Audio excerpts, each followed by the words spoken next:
आपको, हमको, सबको जिस वक्त जलता बांग्लादेश दिख रहा है, क्या भारत की मुख्य विपक्षी पार्टी कांग्रेस को उस आपदा में मोदी को हटाने का अवसर दिख रहा है? यह सवाल इसलिए पूछना पड़ रहा है कि 2 दिन से इशारों में भारत में तानाशाह की हालत बांग्लादेश के तानाशाह जैसी होगी या हर तानाशाह का ऐसा ही हाल होता है वगैरह वगैरह जैसे बयान दिए जा रहे थे। लेकिन आज तो खुलकर भारत में बांग्लादेश जैसे हालात हो जाएंगे ये तक कह दिया गया। और ऐसा कहने वाले कांग्रेस के नेता हैं और कोई छोटे मोटे नेता नहीं है, बल्कि सलमान खुर्शीद हैं, जो गांधी परिवार के इतने करीबी हैं कि ये तक जान लेते थे कि बाटला हाउस एनकाउंटर के बाद सोनिया गांधी रोई थी। वहीं सलमान खुर्शीद आज की डेट में कह रहे हैं कि साफ साफ कह रहे हैं कि जैसा हाल बांग्लादेश का हुआ है वैसा भारत का हो सकता है। सुनिए सलमान खुर्शीद को। फिर बात होगी कि क्या कांग्रेस भारत में बांग्लादेश जैसे हालात बनाने के मंसूबे लिए बैठी है और क्या राहुल गांधी प्रधानमंत्री की कुर्सी तक पहुंचने के लिए किसी हद तक जाने को तैयार है। What's happening in Bangladesh can happen here. It's just that Bangladesh is a concentration of much that we have in our country, and the spread in our country prevents things blowing up in the manner in which they've blown up in Bangladesh. But whatever is happening in Bangladesh is terrible. It really is terrible. Salman Khurshid हो या इंडी गठबंधन के बाकी नेता, बांग्लादेश में हिंदुओं के अत्याचार पर तो उनके मुंह से एक शब्द नहीं फूटता। लेकिन बांग्लादेश वाला हाल भारत का हो सकता है, इस पर पूरा ज्ञान दे रहे हैं। सलमान खुर्शीद के उकसावे वाले भाषण यहीं नहीं रुके। एक बुक लॉन्च के मौके पर बोलते हुए सलमान खुर्शीद ने यह भी कह दिया कि देश में सब कुछ सामान्य दिख रहा है, लेकिन अंदर ही अंदर कुछ सुलग रहा है। एक बार सुनिए सलमान खुर्शीद के बयान का यह हिस्सा, फिर आपको कांग्रेस के एक और नेता का भड़काऊ बयान सुनाता हूं। Everything may look normal in Kashmir, everything may look normal here. We may be celebrating the victory, although of course some people believe that that victory or that success of 2024 was perhaps only marginal, perhaps a lot more needs to be done. But the fact remains that under the surface there is something simmering and something really, really awful that we haven't been able to do anything about. Salman Khurshid के बयान पर BJP ने कड़ा एतराज भी जताया है। BJP ने आरोप लगाया कि कांग्रेस को देश में शांति पसंद नहीं है, वो लोगों को भड़काने की कोशिश कर रही है। सुनिए एक बार बीजेपी के नेताओं को, फिर आपको बताऊंगा भारत में बांग्लादेश जैसे हालात बनाने की टूल किट तैयार हो रही है क्या। किस प्रकार की सोच कांग्रेस पार्टी की है। आज मुझे याद आता है जब पार्लियामेंट में खड़े होकर राहुल गांधी कहते थे कि इस देश में आग लगेगा, इस देश में दंगे होंगे, इस देश में प्रधानमंत्री जी के ऊपर हमला होगा, तो वो क्यों कहते थे? सलमान और इनकी पार्टी वो भारत की सलामती के लिए नहीं चाहते। वो चाहते यहाँ अस्थिरता हो, दंगा हो, लोगों में जातिवाद बढ़े, संप्रदायवाद बढ़े, लूटपाट मचे, अस्थिरता हो और फिर इनको गाना बजाने का शौक में इनका जो सपना है वो पूरा हो। क्या ये भड़काने की कोशिश की जा रही है? क्या ये किसी को आइडिया देने की कोशिश की जा रही है?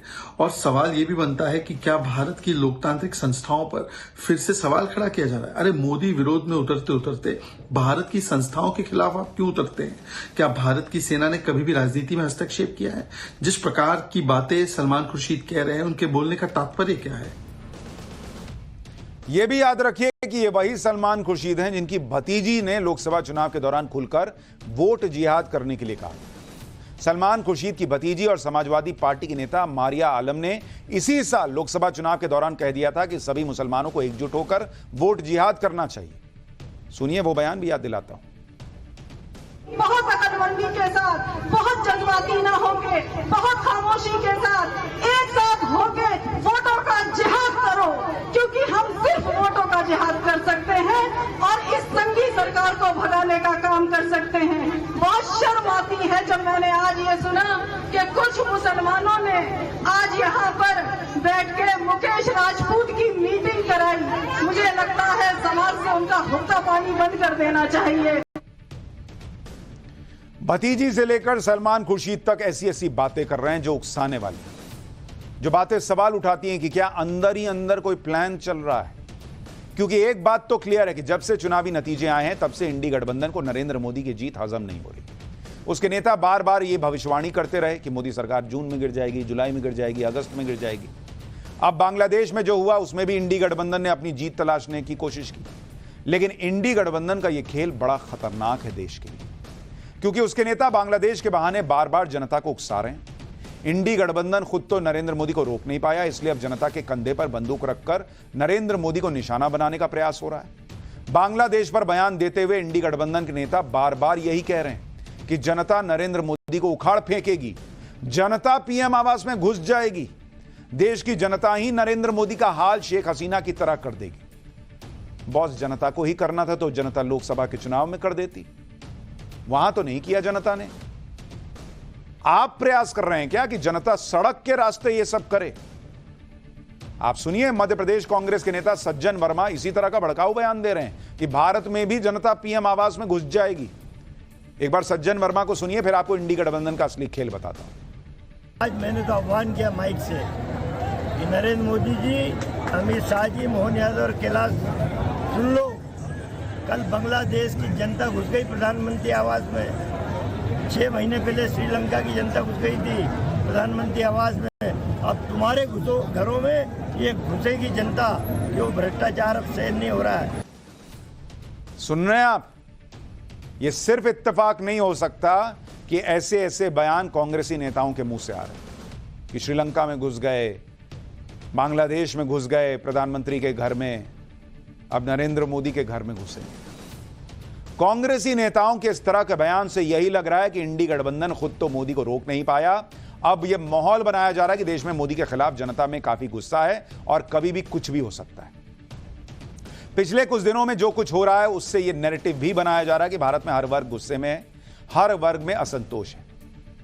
जैसे आप देखिए, पेपर लीक पर राहुल गांधी ने यह माहौल बनाया कि भारत में तो पूरे एग्जाम सिस्टम ही फेल हो गया, जिससे छात्रों का गुस्सा भड़क गया है। लेकिन राहुल गांधी ने यह तो नहीं बताया कि सुप्रीम कोर्ट ने कहा कि भाई 1-2 जगह छोड़ के कहीं पर भी ऐसा पेपर लीक नहीं हुआ, इसके सबूत नहीं मिले। राहुल गांधी ने यह नहीं बताया कि उनकी सरकारों के समय कितने पेपर लीक होते थे। राजस्थान में तो बार बार पेपर लीक होता था। उन्होंने यह भी नहीं बताया कि नरेंद्र मोदी सरकार पेपर लीक करने वालों के खिलाफ कड़ा कानून लाई, जो कांग्रेस कभी नहीं ला पाई। यानी छात्रों को पंप कर रहे हो आप। इसी तरह किसानों को यह कहकर भड़काया जा रहा है कि एमएसपी की लीगल गारंटी देना तो बहुत आसान है, नरेंद्र मोदी किसान विरोधी हैं। लेकिन राहुल गांधी यह नहीं बताते कि उनकी खुद की सरकारें 50-60 साल देश में रहीं, क्यों सारी फसलों पर एमएसपी पर कानून नहीं लाई। राहुल गांधी यह क्यों नहीं बताते कि उनकी सरकारों ने जो एमएसपी पे खरीद की उससे कई गुना ज्यादा रिकॉर्ड एमएसपी पे खरीद ऑलरेडी नरेंद्र मोदी सरकार कर रही है। राहुल गांधी यह नहीं बताते कि एमएसपी पर सारी फसलें खरीदने का कानून आया तो देश की अर्थव्यवस्था बर्बाद हो जाएगी, मनमोहन सिंह तक ये मानते थे। और राहुल गांधी यह भी नहीं बताते कि कांग्रेस शासित राज्यों में किसान आत्महत्या क्यों कर रहा है, यानी किसान को पंप कर रहे हैं कि वो सड़क पर आए। बजट में मिडिल क्लास को यह कहकर उकसाया जा रहा है कि नरेंद्र मोदी ने मिडिल क्लास को कुछ नहीं दिया, जबकि ये वो लोग हैं कि खुद के राज्य में पेट्रोल पर वैट तक घटाने को तैयार नहीं होते। जीएसटी की मीटिंग में चुप बैठते हैं और बाहर आकर कहते हैं जीएसटी बढ़ा दी गई।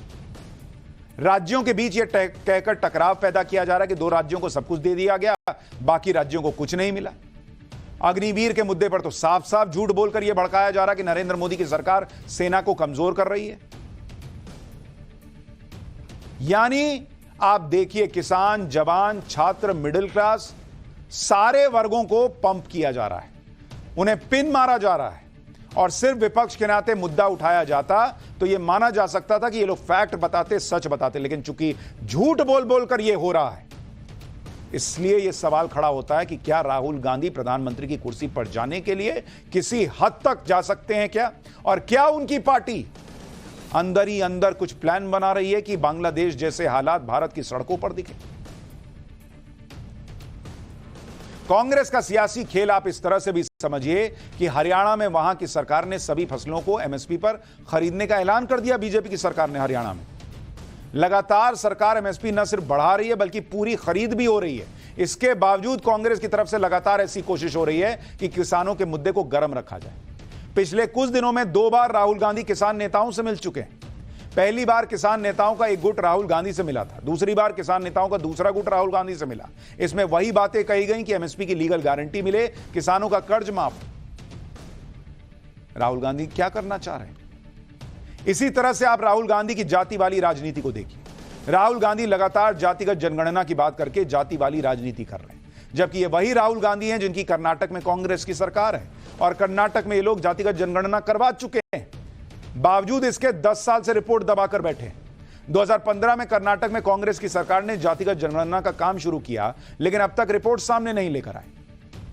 अगर जातिगत जनगणना को लेकर इतने सीरियस थे तो लाते ना रिपोर्ट। इसलिए कह रहा हूं बॉस कि वाकई पब्लिक के मुद्दे उठाना जो है इनकी कोशिश है, या पिन मार मार के पब्लिक को सड़क पर लाने का प्रयास हो रहा है ताकि बांग्लादेश और श्रीलंका जैसे हालात बन जाएं। ये सवाल पूछे जाएंगे।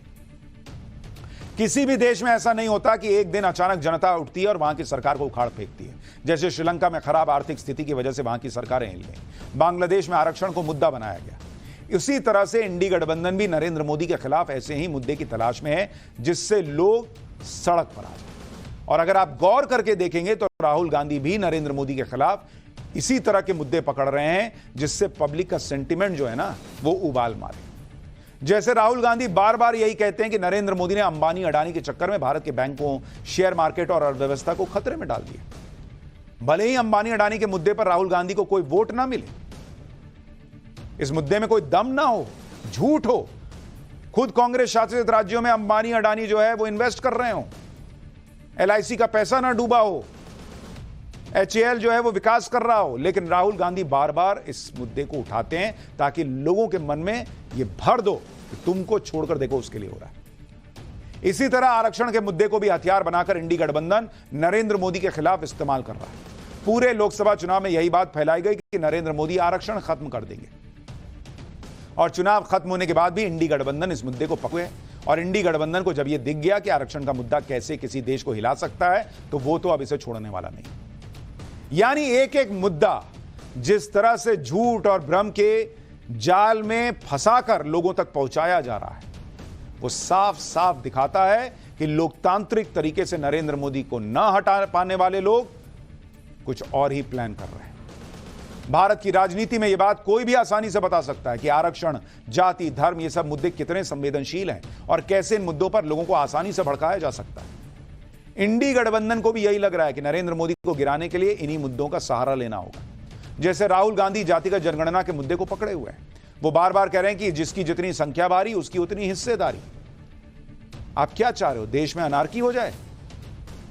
अभी SC ST में आरक्षण के लिए सब कैटेगरी बनाने का अधिकार राज्यों को मिल गया। इंडी गठबंधन सुप्रीम कोर्ट के इस फैसले की आड़ में भी जनता को भड़काने की राजनीति कर सकता है। इसी तरह इंडी गठबंधन नरेंद्र मोदी के नाम पर मुसलमानों को लगातार उकसाता रहता है। वक्फ एक्ट में संशोधन इसका सबसे ताजा उदाहरण है। अभी बिल आया भी नहीं, उससे पहले ही उसे मुस्लिम विरोधी घोषित कर दिया गया। NRC ये लोग आने नहीं देंगे, CA पर हंगामा करेंगे, शाहीन बाग के साथ खड़े हो जाएंगे सड़क घेरने वालों के साथ। क्या कर रहे हैं ये लोग? महाराष्ट्र में मराठा आंदोलन का मुद्दा उठाने के लिए भी ये लोग पूरी तरह से तैयार हैं। यानी इंडी गठबंधन जाति धर्म से जुड़े ऐसे मुद्दे उठा रहा है जिससे देश में नरेंद्र मोदी के खिलाफ एक झूठा नैरेटिव चलाया जा सके और दुनिया के सामने तस्वीर ऐसी रखो कि नरेंद्र मोदी तानाशाही कर रहे हैं और लोगों के अंदर गुस्सा भर दो कि हमारी सुन नहीं रहे। ऐसा नहीं है कि बांग्लादेश का हाल देखकर इंडी गठबंधन अचानक से एक्टिव हो गया है कि भाई दूसरे रास्ते से यह गद्दी मिल सकती है। देश को बांटकर उसका दोष नरेंद्र मोदी पर मढ़ने का खेल पहले से चल रहा है। राहुल गांधी अपने विदेश दौरे पर लगातार यह माहौल बनाते रहे हैं कि भारत में लोकतंत्र ही खत्म हो गया है, भारत में तो तानाशाही चल रही है। ये वही सारे आरोप हैं जो बांग्लादेश में शेख हसीना पर लगाए गए और उन पर तानाशाह होने का टैग लगाया गया। साल 2022 में राहुल गांधी ने विदेश दौरे पर यह तक कह दिया था कि संविधान के अनुसार भारत एक राष्ट्र ही नहीं है, इसकी बजाय इसे राज्यों के संघ के रूप में वर्णित किया गया है। साल 2023 में राहुल गांधी विदेशी धरती पर यह कहकर सनसनी मचा देते हैं कि भारत में लोकतंत्र खतरे में और अमेरिका, यूरोप जैसे देश चुप बैठे हैं। यह आज से नहीं चल रहा प्रयास बॉस। आप सुनिए राहुल गांधी के कुछ पुराने बयान, आपको याद दिलाता हूं।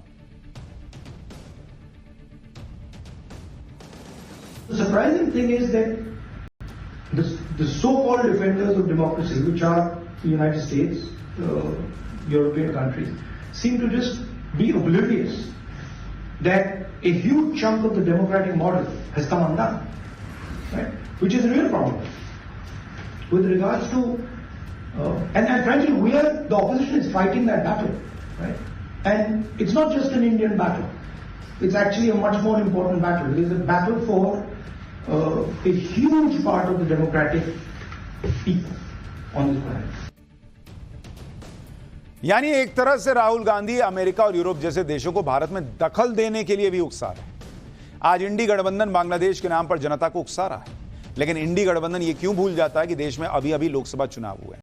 अगर नरेंद्र मोदी के खिलाफ जनता में गुस्सा होता तो वो लोकसभा के चुनाव में जवाब देती। सड़क पर बांग्लादेश जैसे सड़क पर आने की जरूरत ही नहीं है। चुनाव के वक्त गुस्सा दिख जाता। अकेले बीजेपी को पूरे इंडी गठबंधन से ज्यादा सीटें ना मिलती, ना ही नरेंद्र मोदी लगातार तीसरी बार प्रधानमंत्री बन पाते। लेकिन इंडी गठबंधन और राहुल गांधी की यह बौखलाहट इसलिए ज्यादा दिख रही है क्योंकि राहुल गांधी के पीएम बनने का इंतजार लंबा होता जा रहा है और कोई रास्ता भी नहीं दिख रहा। नरेंद्र मोदी सरेंडर करने के भी मूड में नहीं। उनका विजन क्लियर है, उनको देश को आगे ले जाना है। बांग्लादेश का हाल देखकर इंडी गठबंधन के मन में लड्डू फूट रहे हैं, लेकिन वहां हिंदुओं पर जो अत्याचार हो रहे हैं उस पर उनके मुंह में ताला लगा हुआ है। बांग्लादेश में आज भी हिंदुओं पर हमले रुक नहीं रहे। यूपी के सीएम योगी आदित्यनाथ ने कहा कि हिंदुओं पर हमलों के संदर्भ में इतिहास को देखा जाना चाहिए। जो समाज इतिहास की गलतियों से सबक नहीं सीखता उसके उज्जवल भविष्य पर भी ग्रहण लगता है। एक बार सीएम योगी को सुनिए। आज भारत के तमाम पड़ोसी जम रहे हैं, मंदिर तोड़े जा रहे हैं, चुन चुन करके हिंदुओं को निशाना बनाया जा रहा है, और तब भी हम इतिहास की उन परतों को ढूंढने का प्रयास नहीं कर रहे हैं कि इस प्रकार की दुर्भाग्यपूर्ण स्थिति क्यों वहां पर पैदा हुई है, क्यों पैदा हुई है। और इसलिए बहनों भाइयों, हम याद करें, जो समाज इतिहास की गलतियों से सबक नहीं सीखता है उसका उज्जवल भविष्य पर भी ग्रहण लगता है।